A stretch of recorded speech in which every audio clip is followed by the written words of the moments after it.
O cisto radicular também pode ser chamado de cisto periapical, são dois nomes bastante comuns. O conceito de cisto, pessoal, é uma cavidade patológica. O que é uma cavidade patológica? É uma cavidade que não é fisiológica, ou seja, não é uma cavidade natural do nosso corpo, é uma cavidade neoformada em resposta a um processo patológico. Ela é revestida de epitélio e ela precisa conter um material fluido ou semifluido no seu interior. O semifluido seria um fluido mais viscoso. Para que eu possa ter um cisto, que é uma cavidade revestida por epitélio dentro do osso, o epitélio está geralmente junto com o conjuntivo, a gente não costuma ver epitélio dentro do osso. Mas nos maxilares a gente precisa lembrar de um fenômeno muito importante, que é o fenômeno da odontogênese. Para que os dentes se originem é necessário que haja o quê? As etapas da odontogênese, formação do botão, do capuz, da fase de campânula, fase de coroa e raiz. Em algum momento, essa estrutura, que tem um componente epitelial importante, que é o dente, está localizado dentro do osso. Eu tenho um componente epitelial dentro do osso durante a odontogênese. Só que após a odontogênese, nós temos restos da odontogênese dentro do osso. Restos epiteliais de Malassez, que são os restos da bainha epitelial de Hertwig, que é aquela estrutura responsável pela formação da raiz do dente. Restos de Serres, ou restos da lâmina dentária, ou gubernáculo, que são os restos daquele apêndice que unia o germe dental à mucosa bucal durante a embriogênese, e o epitélio reduzido do órgão do esmalte, que é aquela estrutura oriunda da degradação do epitélio de todo o componente do órgão do esmalte, que no final serve para proteger esse dente e propiciar uma via eruptiva livre de sangramento. Então, entendendo da onde vem o epitélio dentro do osso, a gente consegue entender como podem haver cistos verdadeiros dentro dos maxilares, com revestimento epitelial e tudo. No caso específico do cisto radicular, nós temos um papel muito importante do resto epitelial de Malassez, que é o resto epitelial da bainha de Hertwig. O resto epitelial de Malassez normalmente fica na zona de periodonto desses dentes. Esses restos de Malassez podem estar em todo o ligamento periodontal desses pacientes, como a gente pode ver nesta imagem histopatológica. O resto epitelial de Malassez foi durante muito tempo chamado de resto porque ninguém entendia muito bem se ele tinha uma função ou não.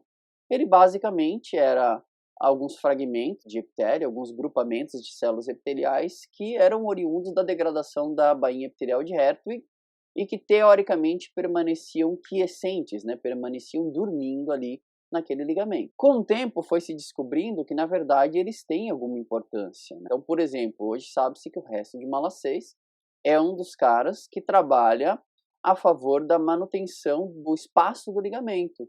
Na ausência desses restos epiteliais de Malassez, é muito comum haver a fusão entre o cemento e o osso, a anquilose dental.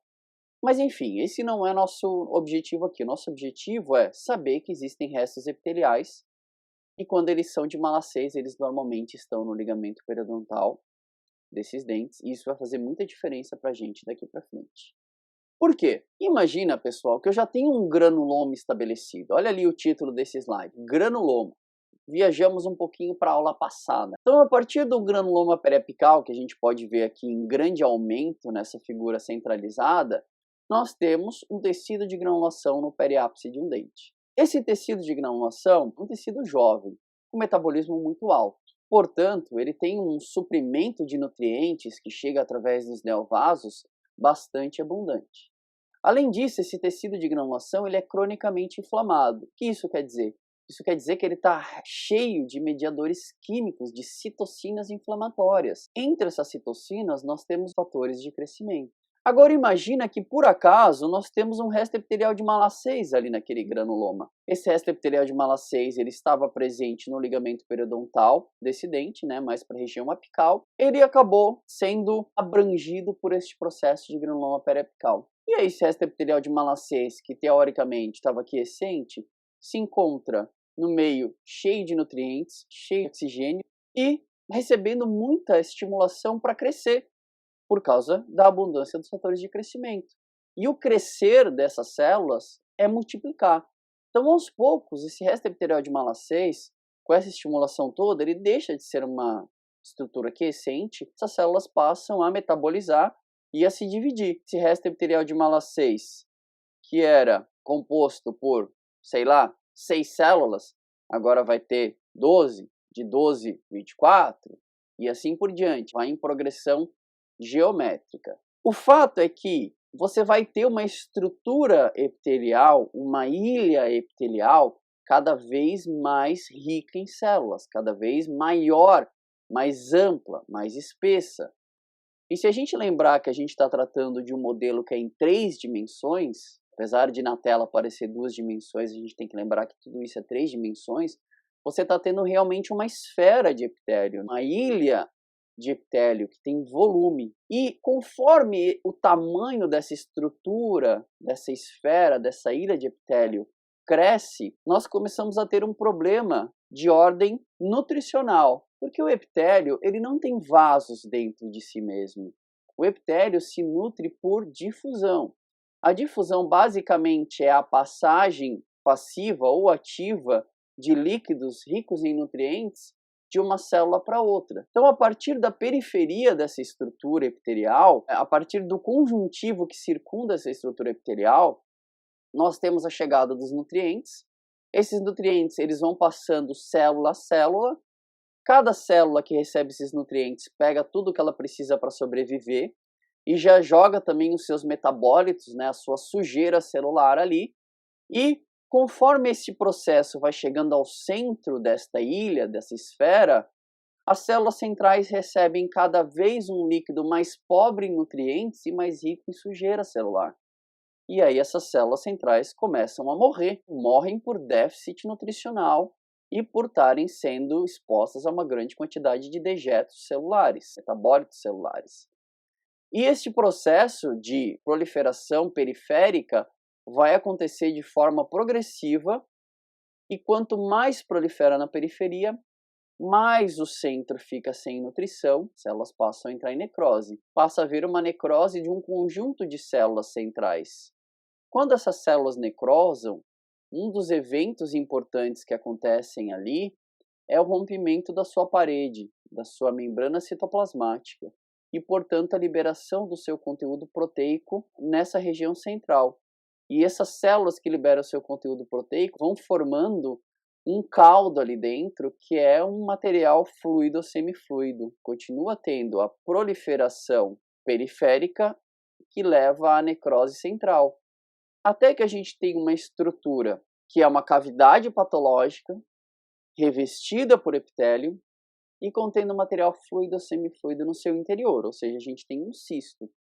E como esse cisto está associado ao periápice de um dente, que tem necrose pulpar, que tem cárie, esse cisto é o chamado cisto radicular. Este processo de proliferação periférica e necrose central potencialmente não tem fim, ele pode acontecer eternamente, porque ele se autoalimenta, é um mecanismo de feedback positivo desse cisto, como essa estrutura, essa cavidade patológica revestida por epitélio, contendo material fluido ou semifluido no seu interior. O cisto radicular pode ser tanto classificado como uma doença periapical quanto um cisto dos maxilares. Por isso essa lesão é meio que um divisor de águas, né? Nós estamos transitando de uma família de doenças para outra. É importante que nessa transição vocês entendam alguns conceitos. Por exemplo, o conceito de que o cisto vai crescer com maior facilidade na zona esponjosa do osso. Então, enquanto o cisto está lidando com o osso esponjoso, ele está numa boa. Por quê? Porque o osso esponjoso é um osso mais delgado que a cortical. E ele é entremeado por conjuntivo. Então, esse binômio conjuntivo trabeculado ósseo vai ser relativamente fácil para esta lesão, para esse cisto, destruir e, portanto, para esse cisto crescer. Só que quando esse cisto começa a encostar nas corticais, aí a coisa já muda de figura. Por quê? Porque a cortical é osso compacto, pouco material orgânico e muito material mineral, muito resistente ao crescimento das lesões.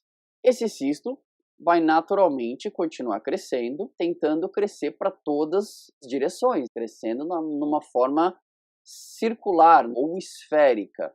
Quando esse cisto começa a encostar nas corticais, começa a haver uma negociação de forças. Então o cisto ele tenta crescer em direção à basilar, por exemplo, da mandíbula. A basilar da mandíbula, vocês podem ver nessa figura, é uma estrutura óssea muito espessa, muito grossa, muito capaz de responder ao crescimento do cisto. Portanto, o cisto não vai ter sucesso em crescer nessa direção. Quando o cisto tenta crescer para a lingual, principalmente quando a gente está tratando de mandíbula, a zona lingual da mandíbula ela é cheia de zonas de reforço ósseo. Esse cisto vai ter a sua força de crescimento bloqueada pela presença desses artefatos anatômicos que dão resistência à cortical lingual, principalmente da mandíbula. Quando esse cisto tenta crescer na direção oclusal, tem todo o aparato de osso e dente. É difícil empurrar tudo isso.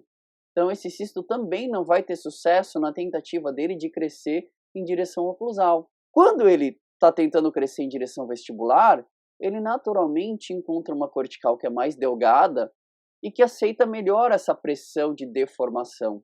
E aí esse cisto vai acabar direcionando o seu crescimento para vestibular. Não que ele pare de crescer para os outros locais, não, ele não para. Mas como a cortical vestibular se permite ser deformada, ele direciona o crescimento dele sempre para essa zona vestibular.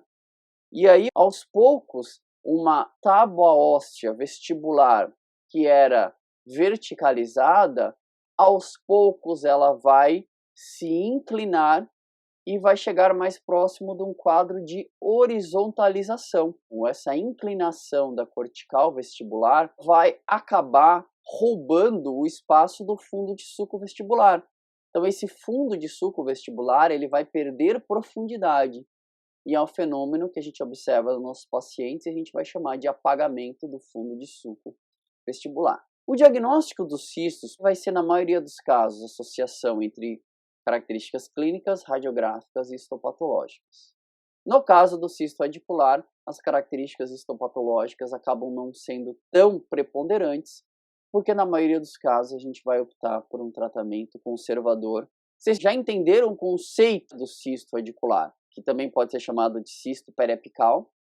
Existe a variante do cisto radicular lateral, que é quando o cisto radicular, ao invés de acontecer lá no ápice do dente, acontece numa zona lateral, provavelmente porque esse dente tem um canal acessório, né, um forame acessório pelo qual esse processo inflamatório infeccioso alcançou o periodonto, né, em vez de alcançar pelo forame apical, alcança o ligamento periodontal por um forame, um canal e um forame acessório.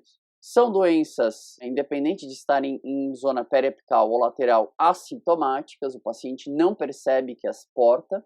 Geralmente esse paciente chega ao nosso consultório para uma consulta de rotina e nós verificamos que ele tem uma cárie num dente.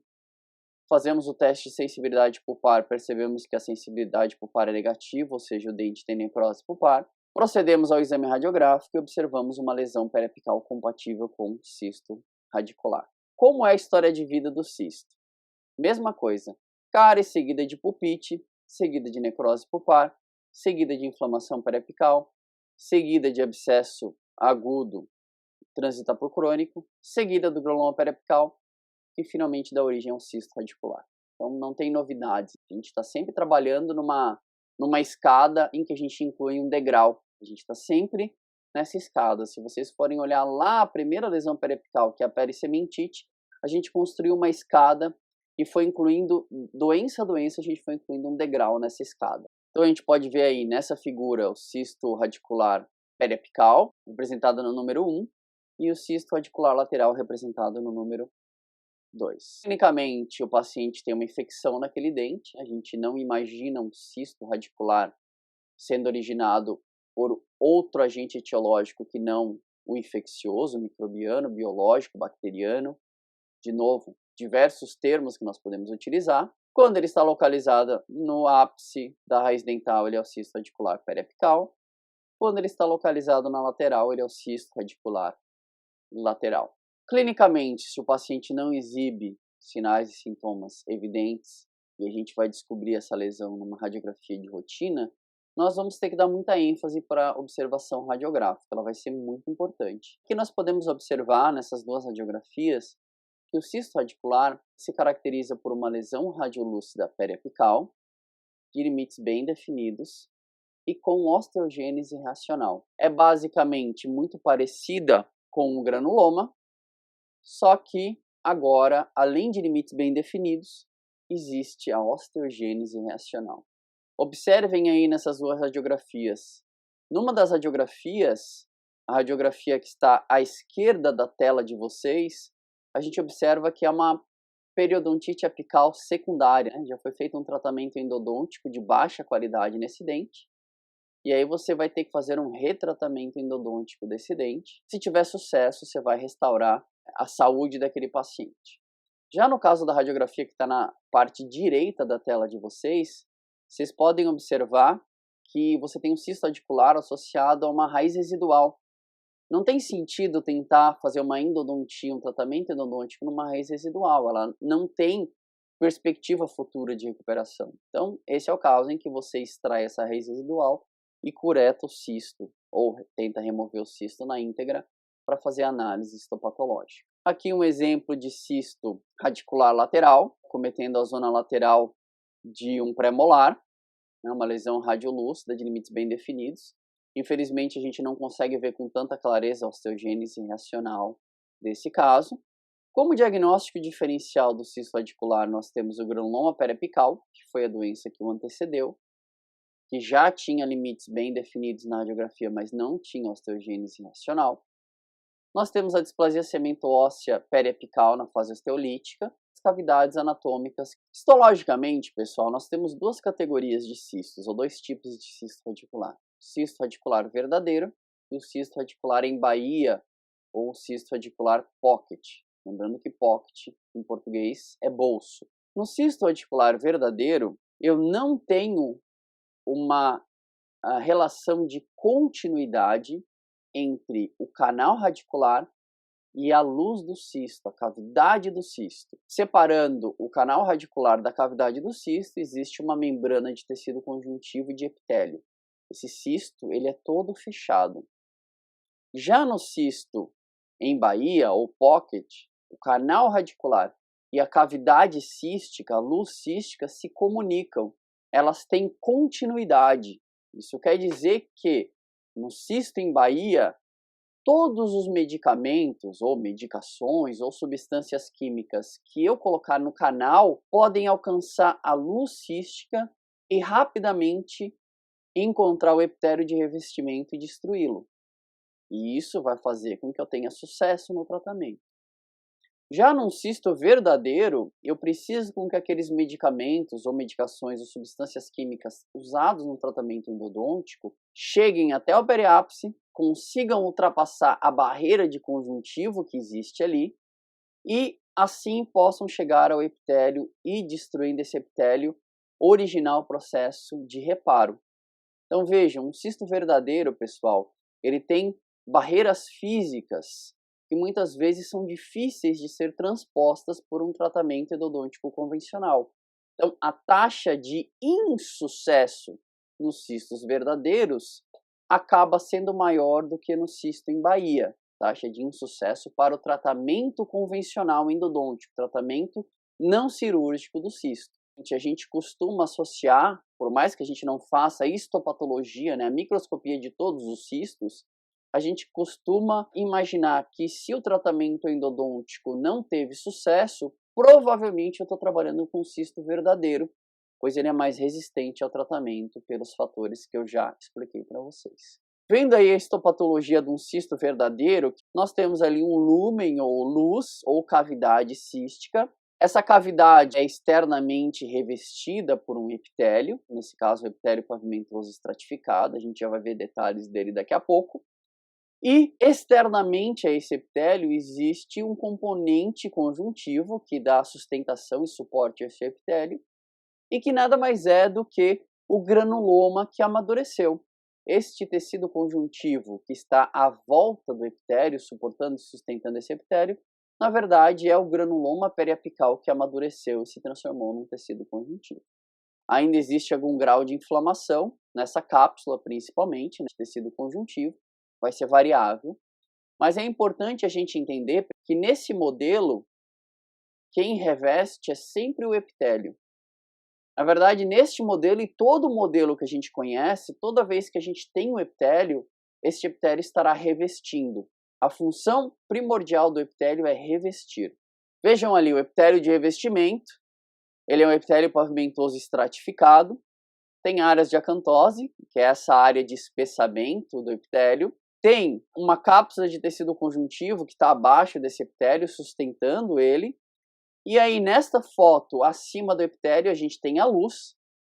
E essa luz, ela é rica em proteínas que são originárias da degradação das células. Vocês viram que existe um processo de necrose central no cisto, que origina esse cisto e se perpetua. E entre esses restos proteicos que a gente vê numa cor rosa, eosinofílica, a gente vê umas fendas brancas. E essas fendas são as chamadas fendas de cristais de colesterol. Essas fendas de cristais de colesterol nada mais são do que o resultado do acúmulo do colesterol presente na membrana citoplasmática das células que morreram. Então lembre-se, como é que é a constituição da membrana citoplasmática ou das membranas celulares? Uma bicamada fosfolipídica. Lipídio é gordura. Quando essas membranas são rompidas, essa gordura liberada das membranas acaba formando pequenos cristais. E esses cristais são perdidos durante o processamento histológico. Por isso que a gente vê é o espaço que eles ocupavam, a fenda do cristal de colesterol. Finalmente, o tratamento desse cisto passa pela eliminação do foco de infecção, que vai ser a associação entre penetração desinfetante, trocas dos medicamentos com avaliações periódicas, verificar que você tem sucesso na diminuição do tamanho dessa lesão, na neoformação óssea, você vai partir para o tratamento endodôntico, vai continuar sob avaliações periódicas. Nessas avaliações periódicas, a gente consegue perceber qual é a taxa de sucesso que a gente tem.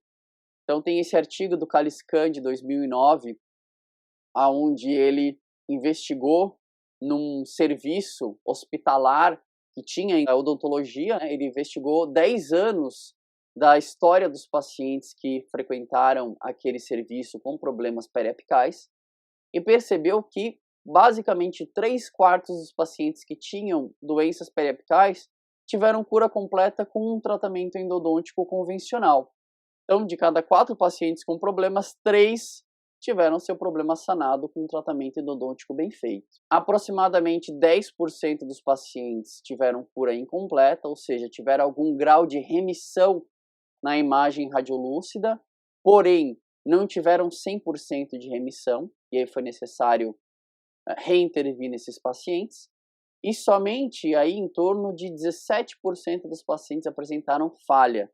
O que é falha? É quando você faz o tratamento endodôntico, seguindo todos os passos, tudo direitinho, mas a lesão não responde, ela simplesmente não regride. Aí nesses pacientes aí você precisa de uma intervenção mais profunda, né? Normalmente cirúrgica, uma cirurgia periapical. Se você conseguir em torno de 83% de sucesso nos teus casos endodônticos, utilizando somente uma endodontia convencional, você consegue entender qual é o valor dessa aula, de novo, né? Estou repetindo o valor dessa aula, e qual é o valor de saber fazer um bom tratamento endodôntico e uma criteriosa avaliação dos seus pacientes. Toda vez que eu tiver falha, normalmente vai ser seguida de um retratamento endodôntico, e se você tiver falhas sucessivas, normalmente você vai ser obrigado a evoluir para uma cirurgia periapical, que é um procedimento cirúrgico mais complexo, e o prognóstico vai ser bom para o paciente e reservado para o dente. O cisto residual é uma imagem radiolúcida numa área desdentada, mas desdentada que já portou o dente. Por quê?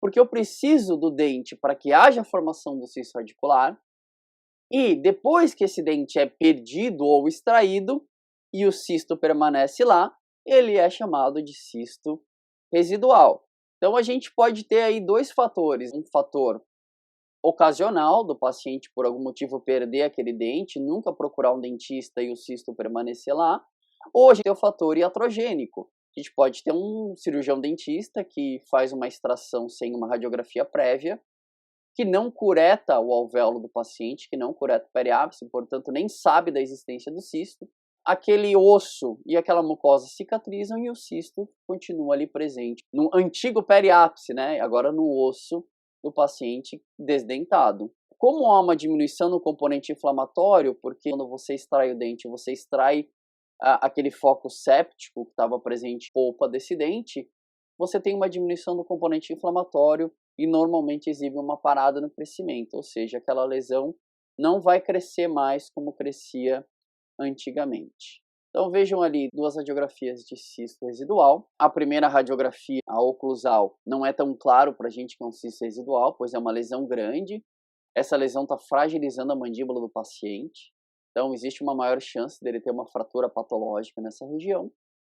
Já no caso da radiografia da direita da tela de vocês estão vendo um cisto residual muito clássico, muito evidente até pelas condições bucais do paciente. Nós vamos acessar a lesão, remover este material e levar para análise histopatológica, porque por mais que eu tenha diversos sinais que evidenciem que isso é um cisto residual, eu preciso ter 100% de certeza, e 100% de certeza eu só tenho quando eu faço a análise histopatológica ou microscópica desses casos. O procedimento é remoção cirúrgica.